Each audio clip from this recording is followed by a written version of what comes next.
Assalamualaikum warahmatullahi wabarakatuh. Ketemu lagi sama gue Mahesa Ardi Wirawan di channel gue yang kali ini akan ngebahas modifikasi Yamaha Bison tahun 2012. Ini adalah Yamaha Bison yang gue pakai sendiri dari tahun 2013 sejak pertama kali gue kerja. Dan gue modifikasi di beberapa bagian biar motor ini jadi lebih bertenaga. Seperti yang kita ketahui semua bahwa Yamaha Bison ini identik dengan tenaganya yang agak lemot memang. Jadi perlahan gue ngerasain itu dan gatal juga rasanya. Akhirnya gue modifikasi. Modifikasi yang pertama gue lakukan adalah ganti karburatornya. Karburator gue ganti dengan yang lebih besar.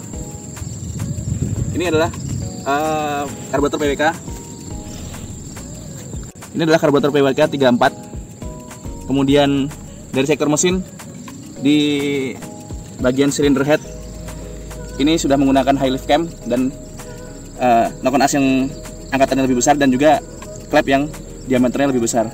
Kemudian kalau dilihat dari sini, packingnya sudah tebal gini. Ini gua udah modifikasi di stroke up. Jadi langkah silindernya jadi lebih besar. Ini kalau dihitung-hitung silindernya, kapasitas silindernya sudah 230 cc kurang lebih.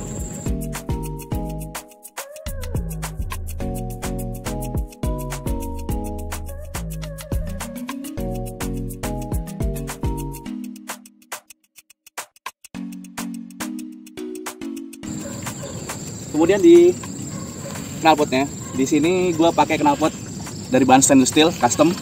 Waktu itu gue bikin di Stanley Moto Muffler yang ada di daerah Joglo, Jakarta Barat. Kemudian dengan meningkatkan tenaga, otomatis sektor pengereman juga mesti gue upgrade. Jadi gue ngerasa keteteran waktu ngerem. Oleh karena itu gue upgrade di rem cakram belakangnya. Sebelumnya dia kan pakai tromol. Ini gue upgrade dengan cakram dari Kawasaki Ninja, kalipernya, kemudian dudukan cakramnya menggunakan Satria FU, piringan cakram dari Honda Revo, dan master rem menggunakan Satria FU. Ini adalah kombinasi yang menurut gue enak banget karena rasanya seperti piringan cakram yang bikinan pabrikan, nggak ada masalah di pengeremannya jadinya. Kemudian di sektor mesin, dengan meningkatnya tenaga ini, silindernya sudah naik dia jadi 230 cc karena bore up dan stroke up, juga modifikasi cam dan ukuran klep yang lebih besar.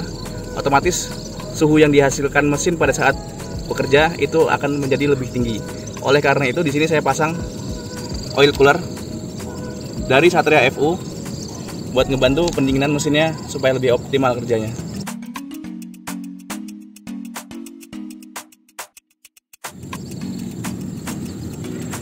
Kemudian untuk di segi ban, saya menggunakan FDR ukuran 130 untuk di bagian belakang dan gear masih ukuran standarnya.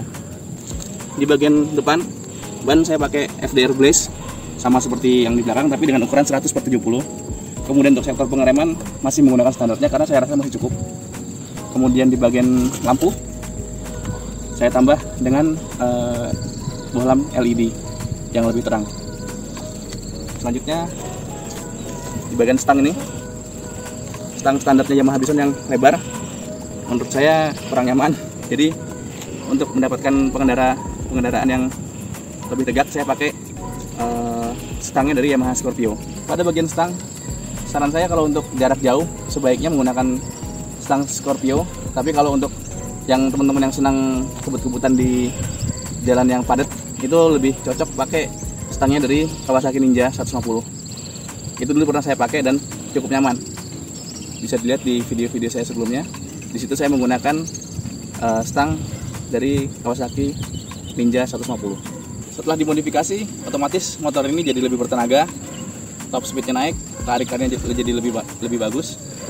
Tapi di lain sisi, efek sampingnya, suara motor ini jadi lebih berisik, getarannya juga lebih besar, kemudian kopling jadi lebih berat.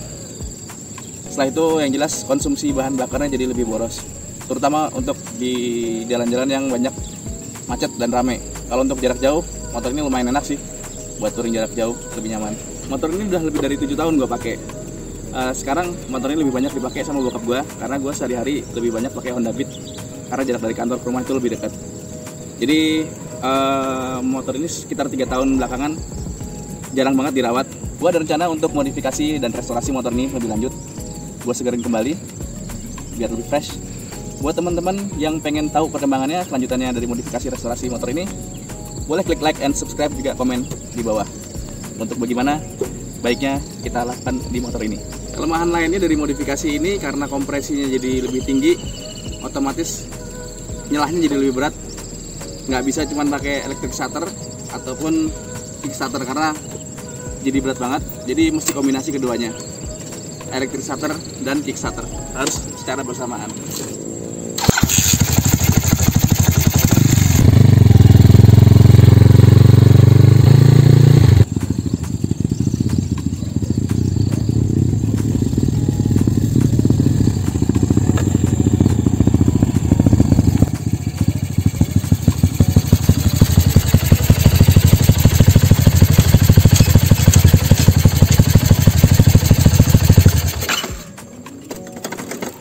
Sekian video dari saya. Jangan lupa klik like and subscribe. Wassalamualaikum warahmatullahi wabarakatuh.